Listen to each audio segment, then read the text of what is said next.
your host, and we bring top producers from across the country right here to our studio in Chicago every single Friday at 11 a.m. Central. So thank you so much for joining us live.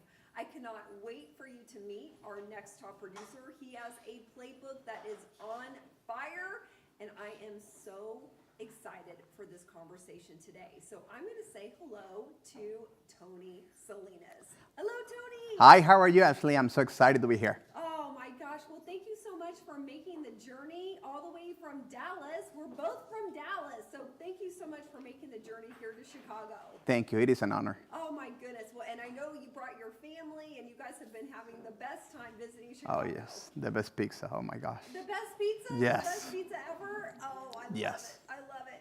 Well, I really am looking forward to our conversation today. And, you know, I always say that every top producer has a journey. And today, I would like to start our story with you being at an open house. Because there was one open house in particular where you met somebody and it really changed the whole course and direction of your real estate journey and really shifted your mind. So if you can, take us back to that moment in time and describe for us what happened that was so significant at that open house. Yes, so probably a year and a half into the business, and I was showing some houses to one of my buyers back then. And we went into this open house, and there was this agent from, can I say the brokerage? Sure. Okay, from Century 21, and he was an old person, probably on his 80s. So we finished looking at the house. So I came back with him, and I was talking to him for a while, like, hey, man, you must love real estate because, I mean, look at you. I mean, you're doing open houses at this age. And he said, Tony, I do love real estate, but I don't do it because I want to. I do it because I have to. I made a bunch of wrong decisions earlier in my career that I still need to work up to this stage. And I was like, you know what? I don't want that for me. I don't want that for my family. I don't want to be, I mean, if I'm 80, I want to work because I choose to, not because I have to. And then you decided, I need to find somebody who's already winning at this game and model their success. So tell us about the most impactful person or one of the most impactful persons that you met who really helped get you to where you wanted to go.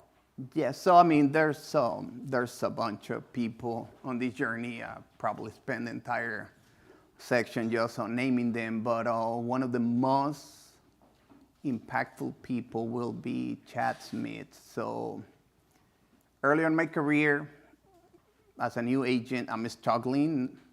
I mean, you're hearing, you know, you gotta do this, you gotta do that, you gotta do that, but I'm trying to do pretty much everything and I'm not having success.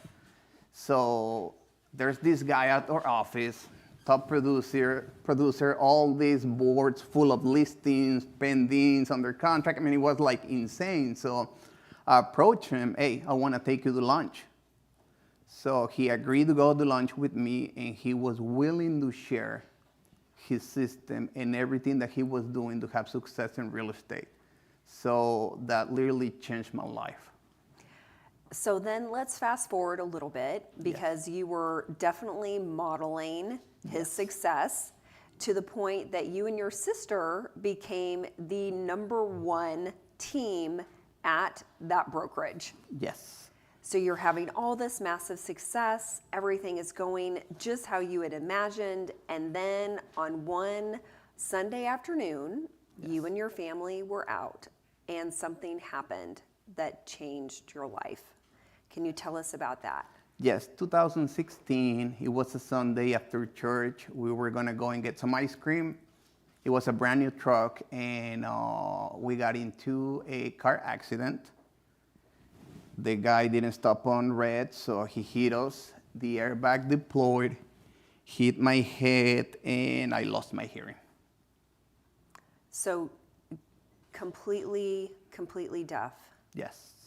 For about how many years? About, 16, about 6 years. So about 6 years. So Yes. about 6 years, you were completely deaf after this accident. And I remember I asked you if you learned sign language, and you said no. I just got really good at reading lips. Yes, so I did not, and up to this date, I still want to learn sign language, but I became really good at lip reading, like super good. That is absolutely incredible. Well, and thank goodness, because of technology Yes. and an amazing surgery, you now are able to hear again. Yes. So I can't imagine what that day must have been like, to have your hearing, then not have it for 6 years, and then have it again. It is, it is life-changing. I'm so grateful with God with this technology, but it makes you not to take for granted, Yeah. Any sense, any of your 5 senses. So, Right. yes, going from hearing like a normal person, do not hear, and then go back to hear thanks to technology, it is just amazing. So, every day I wake up so grateful that I'm able to Yes. hear, talk on the phone, listen to my kids, have a conversation with my wife. So, Yes. it is amazing. Well, I'm so grateful. I'm so grateful that your hearing was able to come back and that you were to continue on your path of real estate. But during those 6 years, you had to shift gears. So let's talk a little bit about how you pivoted. And when you didn't have your hearing, you knew that your life as you knew it, your career as you knew it, was essentially, that chapter was closed. Yes. And you needed to find a new path.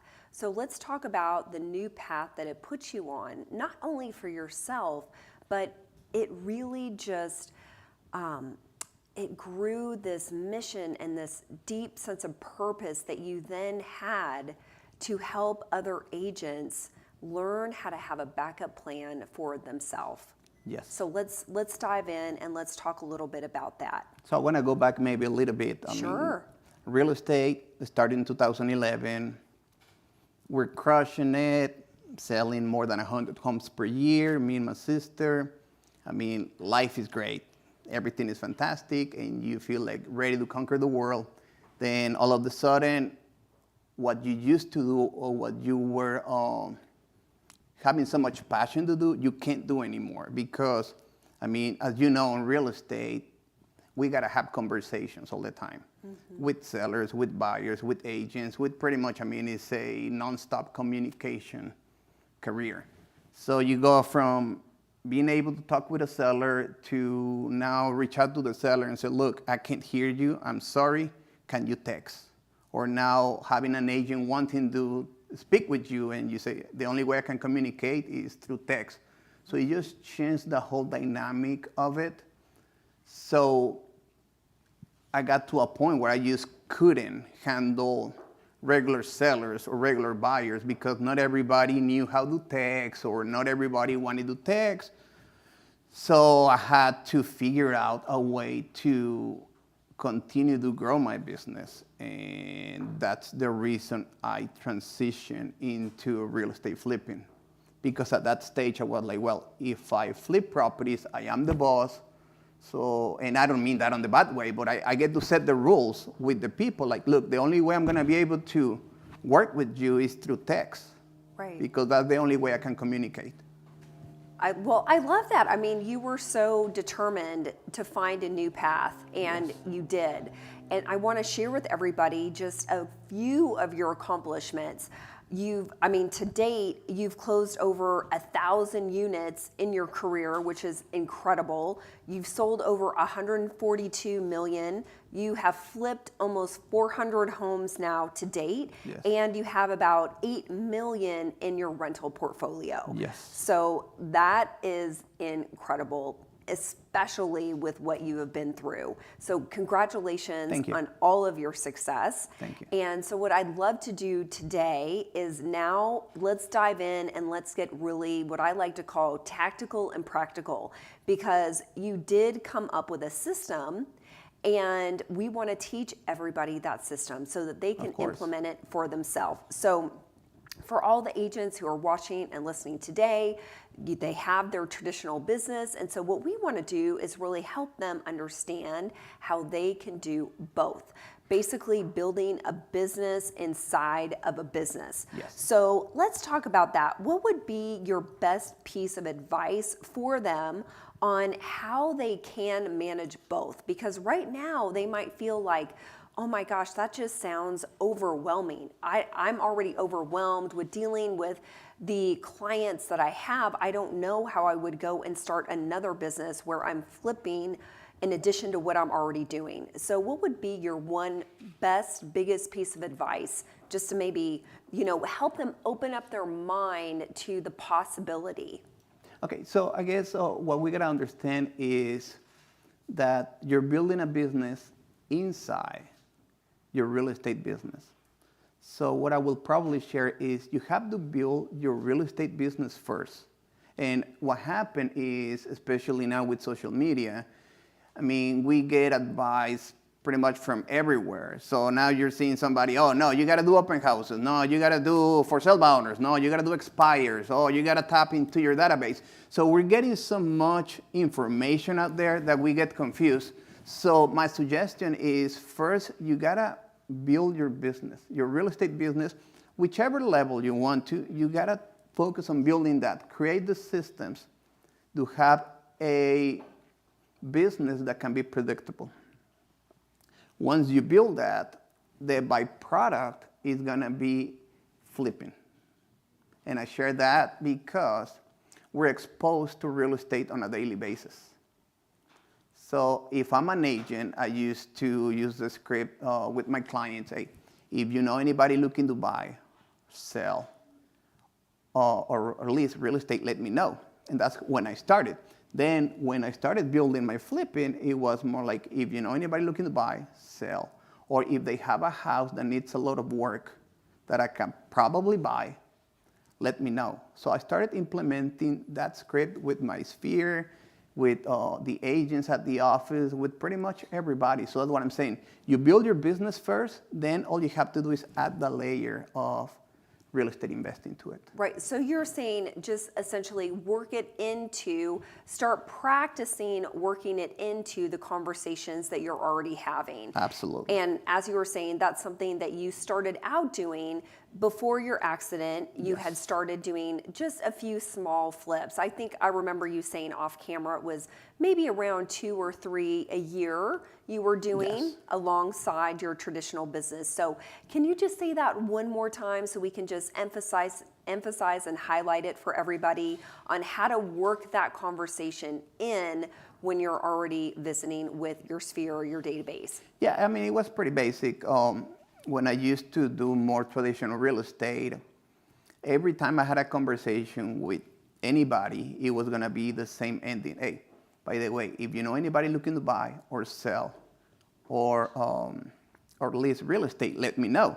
So then I added that layer, and it was just like that. If I was doing a transaction with the seller, every time I had a conversation with the seller, whether we got an offer, whether we needed a price reduction, whether we were negotiating repairs, I will always end that conversation with that script. So what was pretty funny was that we were having the conversation, maybe 5, 6 conversations over, and I was like, oh, by the way, and they were like, I know, Tony.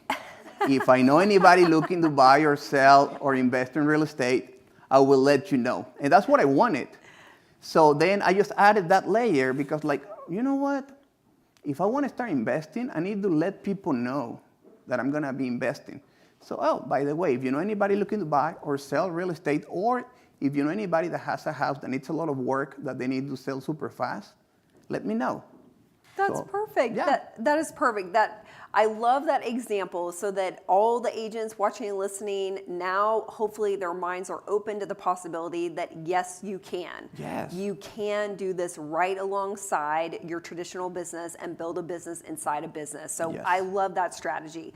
So let's talk about building what I'm going to say our dream team. We need to build our dream team, right? So who would you say needs to be on your team? So when you're thinking about doing a flip, you need to have a team of people that are going to be doing the work, especially if you're already running a traditional real estate business. Yes. So talk to me about who is the most important crew of people to have on your team. Okay, so what's interesting is that most of the time the team is already built. You just haven't even looked at it. Because as real estate agents, we get our customers asking us, hey, Tony, do you know a painter, or do you know a plumber, or do you know an electrician? So we have all that list already. So yes, I mean, we already built those relationships. So what I did from on the beginning, I used to call my vendors, if we call it that way, like, hey, you know what? I'm thinking about buying this property to flip. I just want to make sure that if I buy it, can you check it out, give me an estimate, and I'm just looking to start building this business too. And all those vendors were happy to do so. That's perfect. So people that you're already working with. Yes. But I imagine, I mean, we might have a few different painters, a few different people, right? And so how did you go about really narrowing it down and selecting, this is my core dream team? And I imagine now, in your case, I don't know if you were the general contractor or if you selected someone to be a general contractor. Maybe we can visit about that. Okay, so, I mean, it's like anything. It's like through a process of elimination. I mean, it's when you're working with inspector, I mean, you might like that inspector a couple times, and eventually maybe you don't like him anymore. So you look at other inspectors. So it's through a process of elimination. So Facebook Marketplace was also a good place for me to start looking when I was having issues with either a painter or something like that. I started going through Facebook Marketplace, but I'm really good at setting expectations with people. So when I was reaching out to somebody that I didn't know, I mean, I set the expectation from the beginning. Look, this is what I'm looking. This is how I pay. As an example, let's say a painter. Hey, I'm looking to paint this house. These are the colors that I want. And this is the way I pay. So if you want any money up front, Mr. Contractor, that's not going to happen. You don't know me. I don't know you. I give you the money. You disappear. So no, this is how I pay, and kind of like set the expectation from the beginning, and then you get to weed out the bad people super fast when you set the expectation. Right. And how about a general contractor? Because I'm just trying to think, with the real estate agents who already have their traditional business, it would probably be important for them to have somebody boots on the ground on their projects. Yes. So the general contractor, on my opinion, when somebody is new to this business and they want to start flipping, my suggestion is always start with something basic that you can manage yourself. And when I say something basic, maybe a property that only needs painting, flooring, carpet, or granite. I mean, something basic that all it takes is couple decisions, couple phone calls, and you got the property ready to be on the market. The challenge when you don't know, or when you're brand new and you get a contractor involved, of course, if you trust the contractor, that's not going to apply. But if you don't know him, they can probably tell you a lot of stuff that is not accurate in order for them to get a bigger bid or a bigger project. And you probably end up spending money that you didn't have to. But as you grow, as you have more properties or more volume, yes, a general contractor is going to be the way to go. Okay, so speaking of that, how about red flags? I like how you said that because, if you get somebody who isn't the right match on your team, they might take you in a direction. And I always say, we don't know what we don't know, right? Yes. So you're just listening to someone that you think is the expert. So what would maybe be some red flags that we should look out for when we are determining who we want to have on our team to help us rehab our flip? Okay, so I mean, there's a couple of red flags that you really need to look for. So first, how this person communicates. So when you reach out to them, do they dodge the calls? Do they come back maybe 2-3 days later? Hey, I'm sorry, I was busy or whatever, but I can look at the project today. Or they say, yeah, I'm gonna give you the estimate, and then you have to be chasing them for the estimate. So all those things, well, but I think the most important for me was setting the expectation. This is how I pay, and I need to make sure that you provide to me your W-9, and that's for tax purposes. And when they say, oh, I don't do that, or I only want cash, or whatever, like, you know what, we're not gonna be a good fit. Because this is a business, it's not like I'm just painting my house. Right. Okay, those are great things for all the agents to note for sure. So what about agreements? Do you have certain agreements in place with the members of your team to help keep your projects, I would say, on time and on budget? Because I would imagine those two things, on time and on budget, are going to be really important when you're flipping a property. It is very important. So up to this, now on this stage of my business, I don't have agreements like I used to, because we already built the crews. I mean, we've been working together for, gosh, probably 6-7 years. So we have a trust now. Now, should you do that from the beginning? Of course not. I mean, from the beginning, we had the written estimate, we have the agreements, I had the lien waivers, I have like pretty much every document to be protected and to protect the contractor as well. But I mean, at this stage, we don't do that anymore. But yeah, I will encourage you to do that until you probably get to know them and you get that connection. I don't know if I'm explaining myself. Yes, yes. Well, can you dive just a little bit deeper and be specific? Because I know you have your trusted crew. Yes. But for those who are just going to be starting out on this journey and they're assembling their dream team, what do they need to put in place to protect themselves along this journey, particularly to make sure that things stay on time and on budget? Okay, so first is make sure you ask for a written estimate. And I know sometimes, I mean, for contractors, it's really, really hard because they're on the go.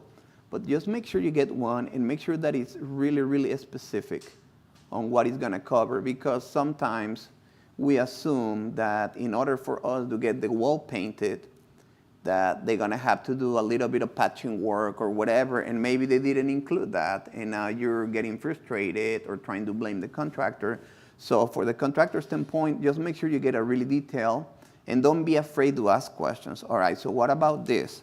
What about that? What about this? And make sure you write it down. And what I used to do back in the day, when I was getting the estimate, after the questions, if there were any like missing points, I was like, okay, are you cool with me putting everything in writing, what we're missing, send it to you, you sign it, and I attach it to the estimate. That way, we both are on the same page. And I mean, when you find a good contractor or a good trade guy, they will say, yeah, absolutely.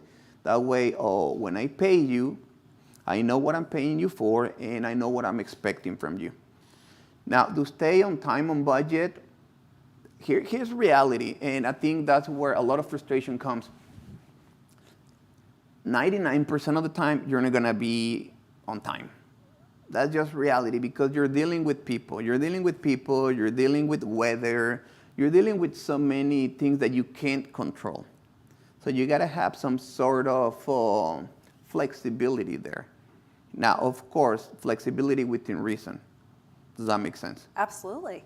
And to stay on budget, I mean, I like to always account 10% for surprises, because, I mean, you're dealing with a property, you're removing sheetrock, all of a sudden you see, oh, you know what, this 2x4 needs to be repaired. That's something that I couldn't see when I purchased the property. So you got to budget for that, for those surprises. Okay, I know I'm going back to this because I'm wondering to myself, do you have any incentives, for your team so that they are there, they're showing up, especially maybe in the very beginning, they haven't worked with you for 6 years, you're just getting this going. I want to make sure they show up on my job, right? Because they're probably doing a lot of different projects. So is there anything that I can do to make sure that they're showing up and doing the work? Because the longer it takes to rehab and for it to get back on the market, that's costing me money. So I'm just curious if you have certain types of conversations, or if you can remember back when you first started, really to hold people accountable to make sure they're showing up on the job and performing what you need to have performed in a timely manner. Yes. So back in the day, when I used to have the conversation with the contractors, I used to tell them, all right, so realistically, how long is it going to take you to get this property completed? And they said, I don't know, 5 weeks. All right, I'm going to give you 7. Okay? because I don't want you to be rushing it, and I don't want you to be just on top of you, like, hey, finish the project, finish the project. I'm going to give you 7. And I'm expecting that to be it. If you need additional days for weather-related or something like that, I do get it. But if you just went and got another project and now mine is not your priority, then I'm probably going to finish this project, but the next one we might not be working together. So just set the expectation with them. And at the end of the day, I mean, you're dealing with people. You just got to have some flexibility. But when you understand that if a contractor tells you 3 weeks, it's probably going to be 4 or 5. So once you make peace with it, I think the businesses start flowing much better.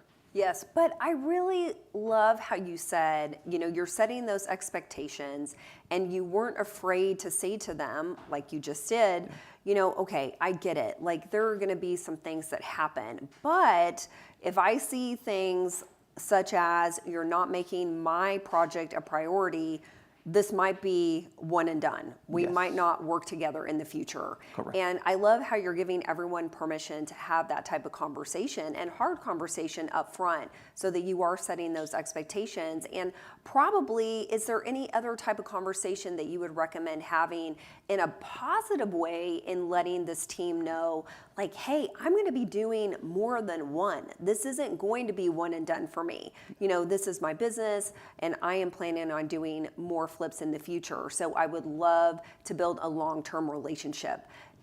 Do you have any words of wisdom on maybe how to have that type of conversation? Yeah, absolutely. So, I mean, what you got to look at it is it's got to be a win-win for everybody. Mm-hmm. But you also have to stay loyal with your business, because when you stay loyal with your business, I mean, all those decisions are going to be easier to make. So those conversations are pretty straightforward. Like, look, if we finish this project on time or within a reasonable time, you can jump to the next one. And then you can jump to the next one. And you're going to be busy pretty much all year long. So our crews, they have been working with us for 6 years and without taking any other customers.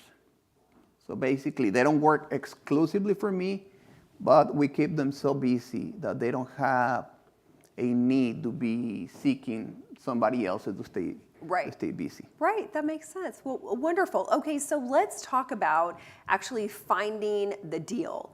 Yes. So what are your maybe top 1 or 2 or 3 strategies to find the deals for your flips? Because now that we have our team in place, now we're going to go shopping, right? We got to figure out what we want to flip. Here's I always share this answer, and everybody look at me like, is that it? Absolutely. So what you have to do is tap into your real estate sphere of influence, your database, and the agents that you're doing deals with or the agents that you get to hang out with. So that's how I built my business. I have only once paid a marketing campaign. It was back in the day with landing pages, probably 2017, somewhere right there, when they were like very popular. Did it for about 3 months, didn't like it, and I just went back to the basics to pretty much let everybody know that I'm a real estate investor. Okay, and I remember you saying off camera to me that, if I'm remembering this correctly, that your biggest source for finding your deals are through agents. Yes. So it's your agent-to-agent network. So let's talk about that, because that really does end up being a win-win for everybody. Yes. So as I mentioned earlier in my career, I started to have those conversations with agents. If I was doing a transaction with an agent, I finished the conversation. Hey, if you happen to come across a real estate investment opportunity, let me know. I mean, you can either represent me or you can keep the entire commission. I don't care. I'm just looking for the next deal. And that conversation started to show success super, super fast. So then I was like, man, what am I doing? I'm just going to keep on doing this with the agents I'm doing transactions. And I started building relationship with those agents. And up to this day, that's where I get my deals from, just by having those conversations, letting other agents know, look, I'm an investor. I'm not your competition. I'm just an investor. So you bring me the deal, I'll make it easy for you, try to close as fast as I can, because I'm an agent. I understand all the drama behind closing transactions. So I try to avoid all that, make it easy for them. And in return, I get to get first dibs on some of those deals. I love that. And I remember you telling me, and I think this would maybe be a good teaching moment, how you take care of the agents that are bringing you the deals. So talk a little bit about that and share some advice that you would have for all the agents who are watching and listening today, how they can also make sure they're taking care of their own agent community if they're bringing them deals. Yes, absolutely. So there are several ways to take care of them. I mean, of course, the first one is make sure the transaction goes easy and smooth. There's been situations where they bring me a deal and they say, look, Tony, but I mean, I'm not getting paid on this deal. I'm just, basically, I'm giving you the address, but I don't know how I'm going to get paid. Like, hey, no worries. I'll find a way for you to get paid. So what I have done in the past when the numbers are really tight, like, look, I mean, I can try to go back, renegotiate with the seller, just a small price reduction so I can make sure I cover your full 3%. Or what I have also done is giving them the listings once I finish the property. Just find a way. I mean, I just want to make sure I take care of them because I'm a real estate agent as well, and I understand what it takes to live on commissions. So I always find a way for them to get paid. One way or the other, if somebody brings me a deal, they're going to get paid. That's perfect. Well, and of course, I mean, it has paid off because as you just mentioned earlier, that is your biggest pipeline of deals. Yes. You take care of the agents and they are taking care of you. So that's wonderful. Thank you for sharing that advice. Quick Yes. story. So there's an agent, I mean, she's a really good friend of mine. I have probably bought at least 30 or 40 deals from her. Last year, she reached out to me like, hey, Tony, I need to get my shower remodeled, but I'm getting these crazy quotes. Like, I'm talking about like $30,000, $40,000 quotes. Well, long story short, we remodeled her bathroom probably for like $13,000. And I mean, it was immaculate. And the reason I did that is because, I mean, we've been working together for all this time and 30, 40 deals. I mean, I gotta take care of her. Right. Oh, that's wonderful. I love how that works out. Yes. So let's talk about MLS for just a second because agents are your biggest source, but I'm really curious to know if you ever do use MLS to find any deals. And if you do, are there any little tricks or secrets that you can share on how agents can maybe set up their searches within MLS to help uncover what these deals could look like for them? Yes. So what happened from 2016 up to 2022, 23, it was really hard to find any deals on the MLS on Texas because the competition was just insane. I mean, people were buying houses, I mean, paying top dollars. So it was really hard. So for me, at that stage, probably only bought 6 or 8 properties from the MLS. Now the market in Texas, I don't know the market here in Chicago, but the market in Texas has changed where now you're able to get deals from the MLS again. Now, what is my search? I normally like to have properties that have 60 or more days on the market. I try to stay on that particular area where I work is the median price range is about $380. So what I like is I like to stay below the mid price point. So I like to stay below $350. So what I do is I have a search 60 or more days on the market and sales price of $250 or less. And then of course the cities that I'm targeting. And then once I get the list, I mean, once you see the price per square foot, you go like, oh, you know what, this might be a deal. It might worth checking it out a little bit. So if it's something that might be interesting, then I go pull comps individually and see if this something makes sense. And if it makes sense, we'll submit an offer. Okay, perfect. So that leads me right into my next question because it sounds like you are using MLS to help you find some deals, Yes. but you have to know your numbers first in order to set up your searches properly. So perfect time for us to dive into how are we going to analyze our numbers. So I'd like to start with the 70% rule. So Yes. if you would just describe for everybody what the 70% rule is, and then we'll go from there. Okay, so the 70% rule was pretty much the rule that everybody was teaching. That basically, when you're looking to flip a property, you have to offer 70% of the after repaired value minus whatever amount of repairs you're gonna invest into the property, and that's gonna be your offer. So that formula has been there for years and years and years, and that's what people were teaching. Okay. And anything further you want to say about the 70% rule? Yes, I mean, it works. I mean, it really works. The challenge is when you are on a seller's market, if you just stick to the 70% rule or formula, you're probably not gonna make any money because all the competition is gonna be offering more and more and more, and you will never be able to buy a house. Okay, so that is maybe why you developed what I'm calling the Tony's minimum profit rule. So let's talk about Tony's minimum profit rule, and if you would explain exactly what the formula is and what the philosophy is behind it, because this is really what you use to work the numbers for your deals. Yes, so as I mentioned, 2016 all the way to 18, 20, market was super hot. So I was submitting offers and I was getting out of those offers like super fast. Like the sellers know, I mean, I have somebody offering me $20,000, $30,000 more. And I was like, man, so if I keep on just using this 70%, I mean, I'm not gonna be able to buy anything. So I said, you know what? Instead of focusing on the 70%, I'm just gonna focus on making a minimum profit per property. I'm gonna type the minimum profit, and based on that, I'm gonna be sending those offers. So then what you get to realize is when the market is going up, you're gonna have all these people getting into the business.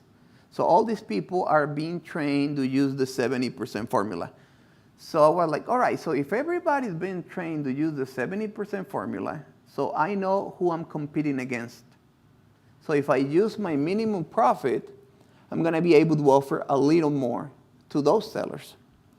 And then I have a higher percentage of those sellers accepting my offers. So I started using that, and boom, we were buying houses again, left and right, left and right. Okay, do you want to dive a little bit Of deeper course. for everybody? And because I really want to break this down because it Yes. might be something that they can use as well. So talk about, if you don't mind sharing, Yes. kind of what your minimum profit rule is for yourself, that number Yes. that you decided on. And then if you can, just give us some examples of how you then work those numbers backwards. Okay, absolutely. So at this stage of my business, I look to make at least $50,000 per deal at this stage. Now, back in the day, it was 25. Then we bump it up to 35. Then we bump it up to 40. And we've been just bumping it up little by little. So at this stage, I'm looking to make at least $50,000 per deal. Okay, and sorry, I'm just going to pause for just a Yes. second because you made a great point there. So, what would your advice be for agents who are maybe just starting out? What maybe their minimum profit that they're looking at would be? Yours is 50 now, but if you were just starting, you would look at maybe what? Well, it all depends on the market. But I'll say in a market like Dallas-Fort Worth, probably 25, 30. I mean, it seems pretty nice and pretty doable. Okay, so somewhere right around there, 25, 30. Okay, and now you're at 50. Yes. And I know there's a reason behind that too. So, all right, keep going. Okay, now it all depends on the average, also the average sales price on the area. I mean, if you are from California, I mean, the average is probably like 800,000, so you're not gonna look to make $30,000. I mean, it makes no sense. Right. So you just have to tap the numbers, what the market is doing out there, and just work a number that makes you feel comfortable and also allows you to make mistakes if you make those mistakes and still walk away with a profit. Yes. Now, but diving into the numbers a little deeper, Mm-hmm. you mentioned earlier, and I think this is great for everyone to know as well, is that you are looking at kind of that average price point, right? Yes. So can you share that information again too? Because like you just said, it does depend on what market someone is in, California versus Dallas, but that average number, that's what we want everyone to hone in on. Yes, so there's two things. If you're looking to flip and turn that into a career, there's two things that you need to focus, which is days on market and average or medium sales price, because that will help you predict how fast can you sell a property. So if I'm buying a house on a particular neighborhood where the average sales price is $300,000 and the average days on market is 25, I know that if I flip a property, if I put it on the market for $300,000, there's a high chance that I'm gonna sell it in less than 30 days. So that will help me predict my business. Does that make sense? Absolutely, because you want, I remember you sharing with me that you want some predictability. Yes. And that's why you created the formula that you did. That's Yes. why you're looking at all these different numbers. And I mean, just roughly, I mean, about how long does it take you to flip a property Well, I mean, in terms of the rehab and getting it back on the market ready for sale? okay, right now we've been doing some pretty heavy projects, but a normal project, it takes about 4 months.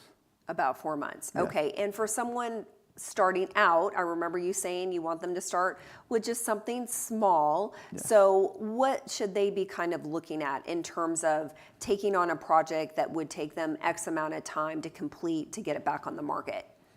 So something basic like everything cosmetic should take you a month, maybe a month and a half when you're doing just painting, flooring, granite, like basic stuff. It shouldn't take you more than a month. Okay. All right. And I know you have, like I mentioned earlier, you have flipped now almost 400 homes in your Yes. career, which is absolutely amazing. And to do that, I know you've had to have systems in place to make this business scalable. Yes. So let's talk just a little bit about that. How have you made your business scalable? Starting with maybe, I know the finish out process is one of those big areas that you've been able to design in a way that is very repeatable. Yes.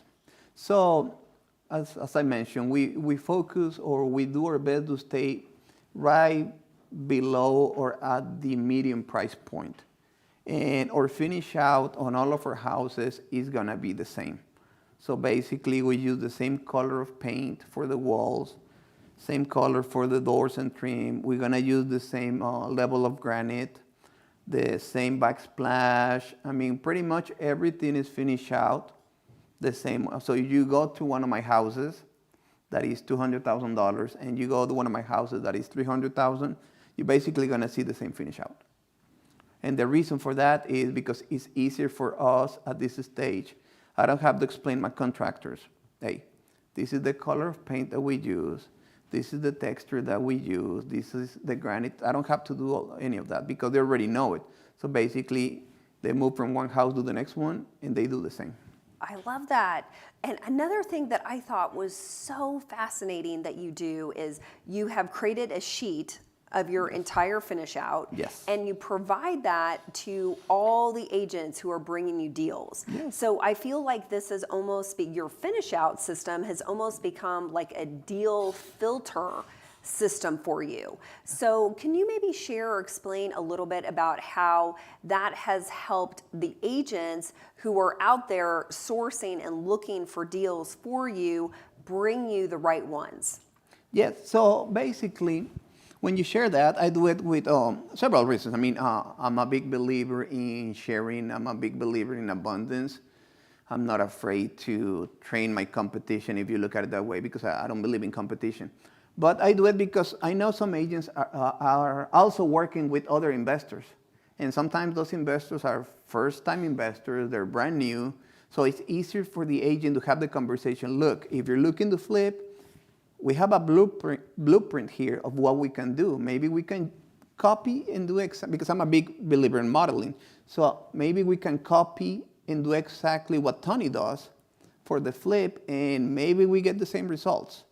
So I'm always willing to share with them. And what happens is when you share with people, they always return the favor. So you share, hey, this is how we finish the houses. I have had investors been to my classes that I share those, the finish out list with them. And then when they're looking or when they have a deal that they cannot buy, they reach out to me. Hey, Tony, you know what? I have this deal. I can't buy it myself at this point, but will you be interested? One of the funny stories is I was teaching a class probably 3 months ago, and an investor friend of mine was there, and he reached out to me like, hey, I have this property, I can close it myself. Will you be interested? And like, sure. And that's like a $75,000 potential profit on the house, just because I was willing to share it with them. I love that. I love that. Okay, so another thing that you said to me when Yes. we were prepping for this show is that you like to pull a CMA and let the CMA talk to me because the Yes. CMA will give me the price. I thought that was so fantastic. So can you dive in and share with everybody what you meant by that? Yes, absolutely. So we are real estate agents, and we're trained to tell the sellers and the buyers the truth. Like, all right, so this is how much your house is worth. And if you're an agent, I'm pretty sure you dealt with sellers that they think their house is worth more than what the market what the market says. So when you're flipping properties, there's a chance that you're gonna have some sort of feelings attached to it. And if you let those feelings make those decisions as far as sales price, in reality, you're not flipping properties. I mean, you're just trying to sell something that you created a value out of nothing. So for me is every time I finish a house, I'm gonna pull the CMA again, and I will go based on the CMA. It doesn't matter how much money I put into the house. It doesn't matter how much energy I put into this house. I'm just gonna let the CMA be the final decision on what the price is going to be. And I know you always want to make sure that your home is the one that buyers look at first. Absolutely. 100%.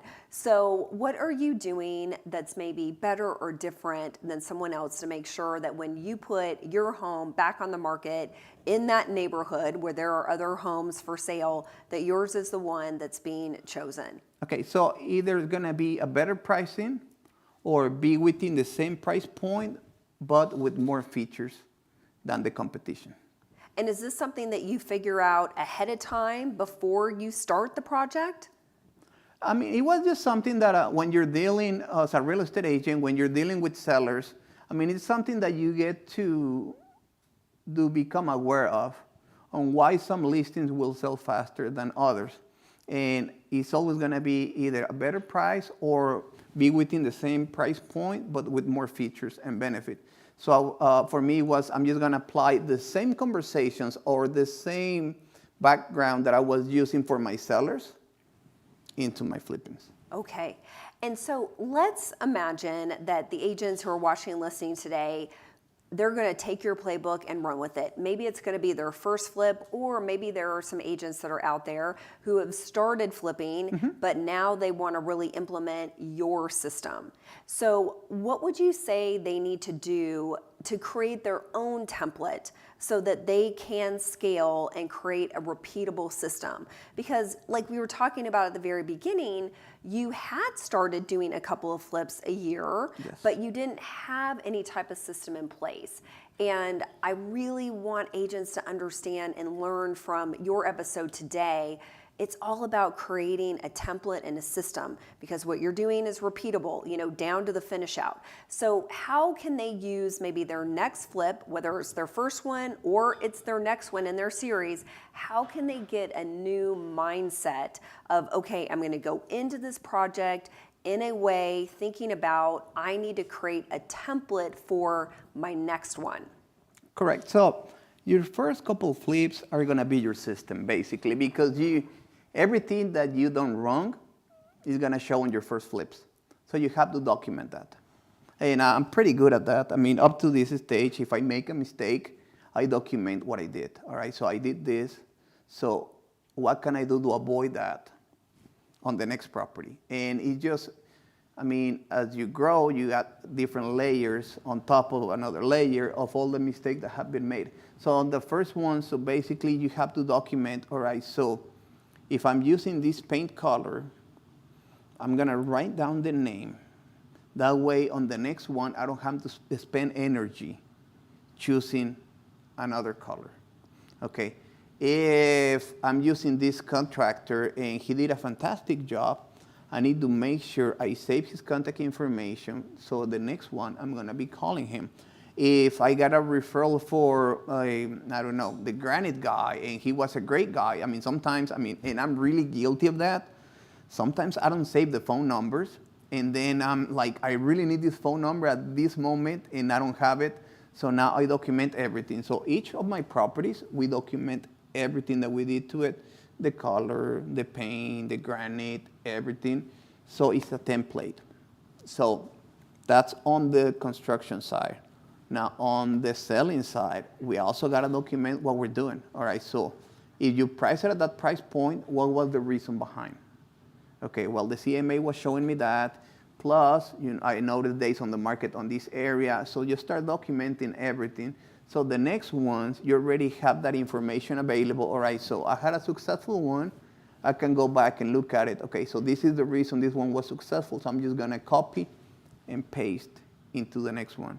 And eventually the system will start building itself. Oh, that is so good. I mean, it's almost like you are creating a journal of success for yourself. Yes. So that you can look back and see what really worked and what didn't work. Because oftentimes we can learn even more from the things that didn't maybe go so well. Yes. So I love that you're writing down your wins and losses, essentially, Yes. so that you do have a track record of all of that you can reference. So you're creating reference guides for yourself. That is perfection. I hope everyone is highlighting that, and it sounds like you are incredibly detail oriented, or you've learned to be, so that you're not spending so much time and energy trying to remember and start over, so it doesn't feel like you're starting from zero every single time. You have essentially created a map for yourself. Is that correct? Absolutely, and I think what you just shared, that when we don't make those decisions, when we don't set the time to make those systems, that's when it gets so overwhelming. Mm-hmm. Like, you share, I remember back in the day, like when I was flipping, I gotta start all over again on this next flip. And then all over, so it was like too much until like, you know what? There's tasks that you gotta repeat all the time. Right. So let's make those into a system. And now I was fortunate enough that one of my customers, when I was a real estate agent, had a huge flipping business. So I copied what he did. So basically, and then I just added my own twist to it. Right, I know, back to that model of success. Yes. So I can only imagine that there are probably, I'm gonna call them like a minefield of mistakes that can be made. And you just mentioned, you're documenting any mistakes that were made so that you don't repeat those again. So for everyone who's watching and listening today, what are maybe some of the biggest mistakes that you wanna make sure everyone avoids if they can? Okay, so what I normally teach on my trainings is, the first one is, do not fall in love with the deal. Do not fall in love with the deal. Okay, and what do you mean by that? Okay, several things. So sometimes we come across what we think is a great deal, and it's not. But we're trying to find all these reasons to prove to ourselves that it's a great deal. You're trying to become creative. You're trying to become what if I just do this, then I might be able to make it work. And when you have I might be able to make it work, in reality, it's not gonna work. So normally that happens when you fall in love with the deal. Then you're remodeling the house, you wanted to put your own touches to it, which is fine. Don't get me wrong. But they're trying to get some special orders, or some these designer colors, or like all this cool stuff that sometimes looks cool, sometimes looks really bad.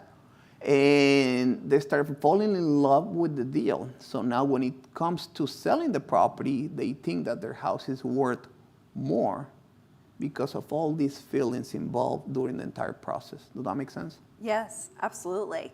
What would be let's just say, the next biggest mistake you would want agents to avoid? Trusting contractors. Trusting contractors. Yes. Okay, so trust nobody, but we have to build our team, right? Yes. So how are we going to go through that process of trusting but not trusting to find the right people? Okay, so kind of back to the red flags. I'm very obsessed with learning the process of construction myself. I became very obsessed with it. that it was so hard for a contractor to come and tell me, oh, we gotta do this and this, kind of like upsell me stuff, because I already knew. I did my research ahead of time. So when they were trying to do something like that, like, no, you know what? I don't think that's the right way to do it. I don't think that's accurate. And then contractors get to know, like, this guy knows his stuff, so we can't use those techniques. And I'm not saying all the contractors are like that, but I'm pretty sure you've been in situations, or people have been in situations where the contractor comes and tells you one thing, and in reality it wasn't that big of a deal, or it wasn't that crazy, but because you trusted them, you end up paying more for something that you shouldn't even have to spend So money on. I imagine the more you do, I mean, what I hear you saying is become obsessed with the process, Yes. and learn as much as you possibly can, so that you are just as educated and knowledgeable as the members of your team. Yes. Is that what you're saying? I know what's flashing in my mind right now is something goes wrong with your car. You take it in the shop. You have no idea, right? And you have to just trust what they're saying because you don't know. So you're saying educate yourself as much as you can. Yeah. So let's talk just a minute about money. So let's rewind. Let's say that you're back starting at the very, very beginning, and you have $0 in the bank. You do not have any cash right now for a flip, even though you want to do one. Where would we start? What would be the best place to start? Okay, so I will go back to grinding in my real estate business. I start making phone calls to for sale by owners, expires, and my database. And I used to door knock expires when I started. So basically I will do the same that I did. So knock on those doors and I start building my real estate business traditional way to be able to start having savings. So basically what I did, I will do the same. Okay, so am I hearing you say that your number one choice would be to save the money that you need to buy the property that you want to flip? Save the down payment. Okay, save the down payment. Yes. Okay, that's what I wanted to get specific Yes. on. So you want to encourage everyone to have enough cash for the down payment. Absolutely. And the reason for that is there's so many courses out there that they're selling you the buy houses, no money down, or with other people's money, and all those things, all those techniques work. But for me as an agent, I mean, I have a license, so for me, what, like, you know what, if I'm gonna put any money at risk, it's gotta be mine. I don't wanna use those techniques, put somebody else's money at risk, I fail at it, and all of a sudden I'm losing people's money. So it was just a preference for me. Like, if I'm taking this risk, it's gonna be with my own money. Perfect. Okay, so don't go anywhere because I have one or two more questions that I'm dying to ask you before our time wraps up today. But speaking of money, we're going to take a super quick mortgage minute because it's always important to know what's going on in the market. And so I'm going to invite up a 30-year veteran in the mortgage industry, Miss Irma De Leon. So I'm going to let Irma take it away here.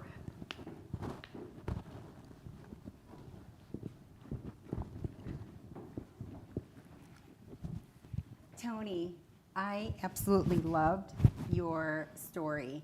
Here you had something, what some people may say horrific, happen to you, and instead of it being a setback where you decided, hey, I'm not moving forward with anything in life anymore, you decided to come back. And you came back even stronger. I love how you run your business. A lot of times, entrepreneurs don't understand the importance of having a foundation, right? Yes. And having that be very solid and built on, a solid foundation and not on quicksand. So therefore, you built a great business. You had your pillars, and then that setback did not hinder you at all, and you came back stronger. So I'm very happy for your success. Thank you for coming out here from Dallas, Texas, and I continue to wish you the best luck moving forward. So congratulations. Thank you so much. Thank you.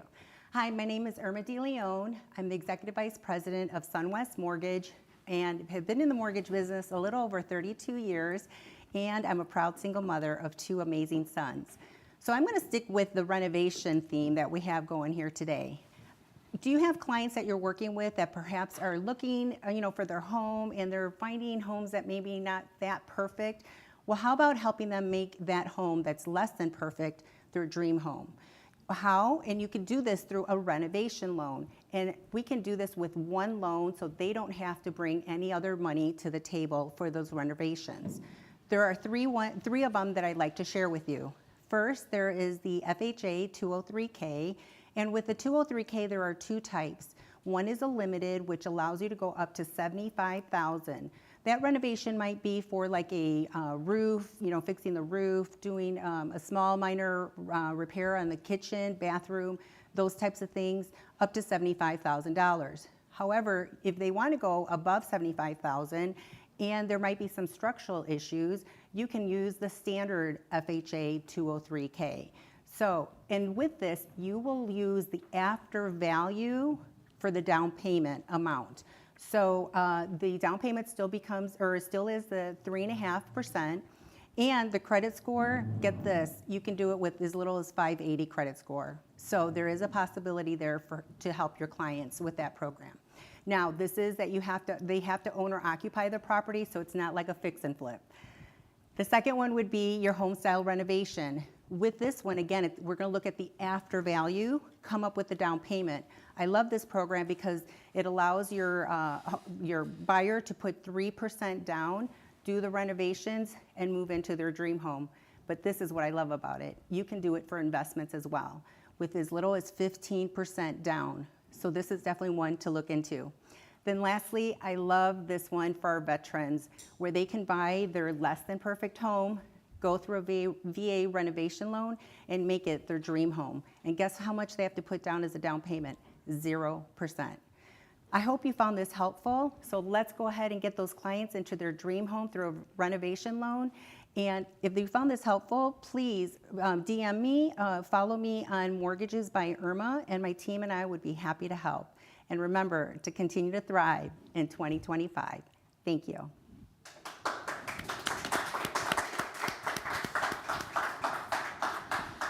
All right, make sure that you DM Irma. She and her team would love to help you, and they are so incredibly knowledgeable. So important to have a great lender on your team, right, Tony? Absolutely. Oh my gosh, I would imagine with all your deals, you gotta have a great lender. Okay, so as we are wrapping things up, I definitely want to ask you about a very special book, Think and Grow Rich.